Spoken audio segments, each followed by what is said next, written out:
Hello everyone, स्वागत है आप सभी का। आज हम देखने वाले हैं चैप्टर 6 जो offence affecting the human body से रिलेटेड अपराध हैं जो लाइफ को, जीवन को प्रभाव डालते हैं। उन अपराधों के बारे में हम पढ़ने वाले हैं।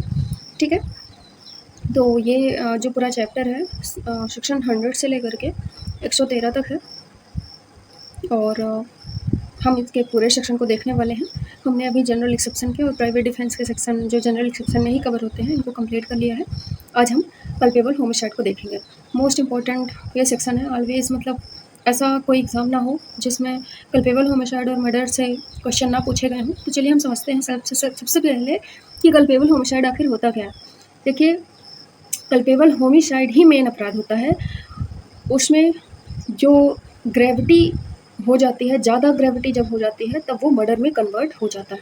इसमें इन दोनों में हम डिफरेंसेस भी समझेंगे, लेकिन सबसे पहले हम कल्पेबल होमिसाइड और मर्डर को सेपरेट समझ लेते हैं, फिर उनमें अंतर भी समझ लेंगे और सिमिलरिटी भी समझ लेंगे। कल्पेबल होमिसाइड की ये जो डायरेक्ट रीडिंग है वो है कि whoever causes death by doing an act with the intention किस चीज़ का? Intention of causing death. आपका इंटेंशन है कॉज करने का मृत्यु। और ये दूसरी चीज़ है with the intention of causing such bodily injury, ऐसी बॉडली इंजरी कॉज करने का इंटेंशन है as is likely to cause death, जिससे डेथ हो जाएगी। और तीसरी चीज़ ये है विद द नॉलेज, आपको जानकारी है, आपको इंटेंशन नहीं है लेकिन आपको जानकारी है, with the knowledge that he is likely by such act to cause death. आपको नॉलेज है कि आप जो कार्य कर रहे हो उससे सामने वाले की डेथ हो सकती है। Commit the offence of culpable homicide. तो आप लोगों ने देखा कि कल्पेबल होमिसाइड को 3 पैमाना से देखा जाता है। पहला कि क्या इस व्यक्ति का, अगर किसी व्यक्ति पे, मान लीजिए कोई व्यक्ति कोर्ट में पहुंचा और इस पर इल्ज़ाम है कि इसने कल्पेबल होमिसाइड किया है, तो कोर्ट कितने मेजर पे देखेगी? 3 मेजर पे। पहला कि क्या इसका इंटेंशन था इसकी डेथ करने का। दूसरा कि इसका इंटेंशन था कि कोई ऐसी बॉडली इंजरी कॉज करने का जिससे कि उसकी डेथ हो जाए। और तीसरा, क्या इसको नॉलेज थी कि ये बॉडली इंजरी कॉज करेगा तो उसकी डेथ हो जाएगी। इन 3 पैरामीटर पे देखा जाता है कि कल्पेबल होमिसाइड में ऑफेंस फॉल करता है या नहीं करता। इसको आप एग्जांपल, इसने खुद ही 3 इलस्ट्रेशन दे रखे हैं और मोस्ट इंपॉर्टेंट इलस्ट्रेशन है ये। देखिए, ए इलस्ट्रेशन जो है कि A lays sticks and turf over a pit. एक गड्ढे को ए स्टिक से ढक देता है। उसका इंटेंशन है कॉज करने का डेथ, और उसको नॉलेज भी है कि हाँ भी अगर कोई गड्ढे में गिरेगा तो उसकी डेथ हो सकती है। ठीक है, तो जेड बिलीव करता है कि यहाँ पास जो लकड़ी रखी हुई है वहाँ पास ग्राउंड ही है, तो वो चढ़ जाता है उसमें, मतलब चलने लगता है और फॉल कर जाता है, गिर के और मर जाता है। ठीक है, A has committed the offence of culpable homicide. A ने क्या किया है? कल्पेबल होमिसाइड किया है। अब कई लोगों को ये लगेगा कि क्यों ये मर्डर में फॉल नहीं किया। हालांकि अभी हमने मर्डर नहीं देखा है, लेकिन ये कल्पेबल होमिसाइड ही क्यों बना, मर्डर क्यों नहीं बना, ये हम लास्ट अपने जब हम मर्डर और कल्पेबल होमिसाइड कंप्लीट कर रहे होंगे तब हम समझेंगे, क्योंकि दोनों को हम समझ चुके होंगे, तब हमारी समझ में आएगा कि आखिर ये मर्डर में क्यों नहीं गया, कल्पेबल होमिसाइड में क्यों आया। क्योंकि इसमें ग्रेविटी का डिफरेंस है। उसने गड्ढा तो खोद दिया था कि ठीक है गड्ढे में खोद के मर जाएगा, लेकिन गड्ढे में गिर करके कितने ही व्यक्ति मर जाते हैं। गड्ढे में गिर के हो सकता है कि वो बच भी जाता। ठीक है, तो ग्रेविटी नहीं कम थी इसमें, इसीलिए ये कल्पेबल होमिसाइड में आया। दूसरा कि A knows Z to be behind the bush. वो जानता है कि वो झाड़ी के पीछे है Z. B does not know, B नहीं जानता भी। ए इंटेंडिंग, ए का इंटेंशन है कि वो तो जानता ही है कि जेड जो है झाड़ी के पीछे है, बी को नहीं पता है।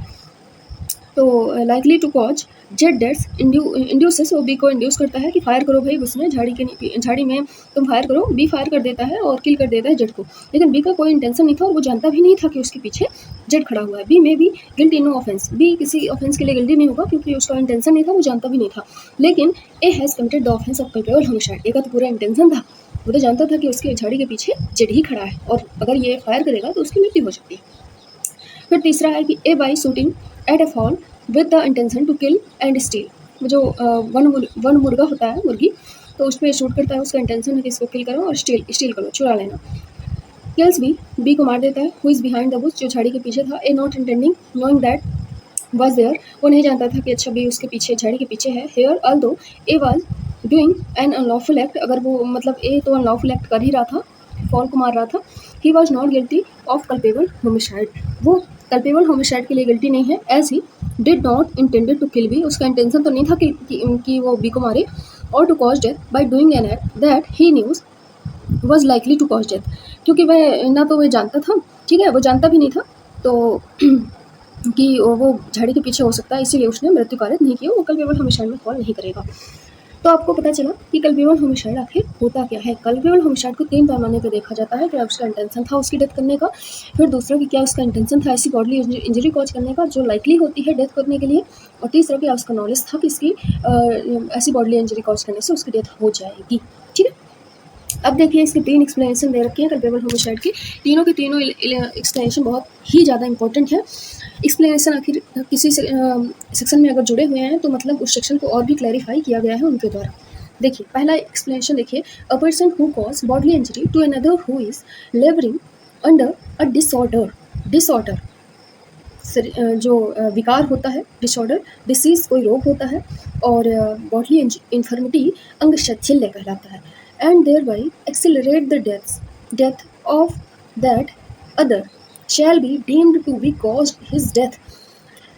ये बोल रहा है कि अगर किसी पर्सन को आपने ऐसी बॉडली इंजरी कॉज करी है, अनदर बॉडली इंजरी कॉज करी है, जो कि व्यक्ति किसी डिसऑर्डर से सफ़र कर रहा था, ठीक है, किसी डिसीज से सफ़र कर रहा था, किसी बॉडली इन्फर्मिटी से सफ़र कर रहा था, और आपने उसको थोड़ा सा भी मतलब आपको ये पता है कि हम इसको इतना मार देंगे। मैं इसको एग्जांपल से देखिए क्लैरिफाई करती हूँ एक्सप्लेनेशन 1 को, कि मान लीजिए एक व्यक्ति है, आपको पता है कि उसने कल ही हार्ट का ऑपरेशन करा के लाया है वो, और उसको थोड़ा सा भी धक्का दे दोगे तो वो डेथ करने के लिए पर्याप्त होगा। आपको ये जानकारी है, तो आप क्या करते हो कि उसको जा करके थोड़ा सा ही धक्का देते हो और गिर करके उसकी डेथ हो जाती है।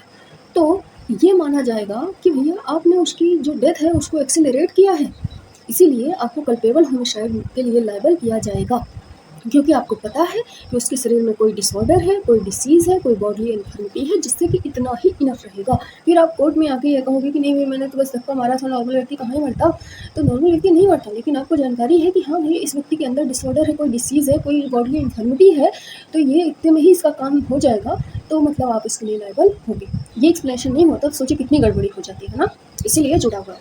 दूसरा देखिए, where death is caused by bodily injury, the person who caused such bodily injury shall be deemed to have caused the death, although by resorting to proper remedies and skillful treatment, the death might have been prevented. ये explanation भी बहुत most important है। अगर ये नहीं होता तो पता नहीं कितने ही लोग बच निकलते इससे। आपने कोई ऐसी बॉडली इंजरी कॉज कर दी किसी व्यक्ति पे, तो आप इस चीज़ का डिफेंस नहीं ले सकते कि भैया अगर इसको प्रॉपर रेमेडी और स्किलफुल ट्रीटमेंट टाइम पे मिल गया होता तो इसकी डेथ नहीं होती। फॉर एग्जांपल, आपने किसी को हाथ पे या मतलब सीने पे गोली चलाई, वो भगवान की कृपा है कि ठीक है वो अभी ठीक है, जिंदा है, लेकिन उसको एम्बुलेंस से ले जाते उसकी डेथ हो जाती है। तो अब ये व्यक्ति ये क्लेम करने लगे कि मैंने तो मारा था, लेकिन समय पे डॉक्टर अगर मिल गए होते, समय पे अगर एम्बुलेंस आ गई होती तो ये बच जाता। तो वो बच जाता, उसकी लक है, लेकिन तुमने तो उसका काम तमाम ही कर दिया था। ठीक है, तो इसी प्रकार से ये एक्सप्लेनेशन 2 के कारण वो व्यक्ति नहीं बच पाएगा। वो इस चीज़ का डिफेंस नहीं ले सकता है कि proper remedy and skilful treatment से इस व्यक्ति की जान बचाई जा सकती थी। एक्सप्लेनेशन 3 देखिए, the causing of death of child is the mother's womb, जो माँ के पेट में होता बच्चा, इज़ नॉट होमिसाइड। उसके बच्चे की डेथ करना, पेट के अंदर बच्चे की डेथ करना कल्पेबल होमिसाइड में नहीं आता है, but it may amount to culpable homicide to cause the death of living child if any part of child has been brought forth, though the child may not have been breathed or completely born। बहुत ही most important ये explanation है। इसने कहा किसी बच्चे की death कर देना, किसी बच्चे की डेथ हो जाना पेट के अंदर वॉम्ब में, गर्भाशय में, कल्पेबल होमिसाइड में नहीं फॉल करता है। लेकिन अगर उस बच्चे का कोई भी अंग बाहर आ जाता है, फिर आप उस बच्चे की डेथ कर देते हो, तो वो कल्पेबल होमिसाइड में आएगा। ये इंपॉर्टेंट नहीं है कि वो सांस ले रहा है या नहीं ले रहा है। इसके लिए आप ये थोड़ा सा साइंस जानना पड़ेगा। जब बच्चे बर्थ होता है, जब बच्चे पेट से बाहर आते हैं तो उन्हें पेट की याद रहती है, तो वो इमीडिएटली ही सांस नहीं लेते हैं। ठीक है, कभी कभी ऐसा होता है कि बच्चे इमीडिएटली सांस लेना शुरू नहीं करते हैं, 5 मिनट 10 मिनट इतने में रुक करके ही वो सांस लेते हैं। तो थोड़ा सा भी अगर उसके हाथ पैर सर अगर बाहर आ जाता है, फिर आप इसकी डेथ करते हो तो कल्पेबल होमिसाइड में आएगा। लेकिन अगर पेट के अंदर है और वहाँ डेथ होती है तो वो इसमें फॉल नहीं करेगा। क्यों नहीं फॉल करेगा कल्पेबल होमिसाइड में? क्योंकि इसके लिए बॉम्ब के अंदर डेथ करने के लिए अलग से ही अपराध हमारे BNS में हैं, इसीलिए वो कल्पेबल होमिसाइड में नहीं आता। ठीक है ना? आई होप कि कल्पेबल होमिसाइड आप लोगों को अच्छे से क्लियर हो गया होगा। अब नेक्स्ट हम वीडियो में मर्डर को समझेंगे, और फिर उसके नेक्स्ट वीडियो में हम मर्डर और कल्पेबल होमिसाइड के डिफरेंसेस और सिमिलरिटी को समझेंगे विद केस लॉज। ठीक है, तो आप लोग जुड़े रहें वीडियो से। So thank you so much everyone.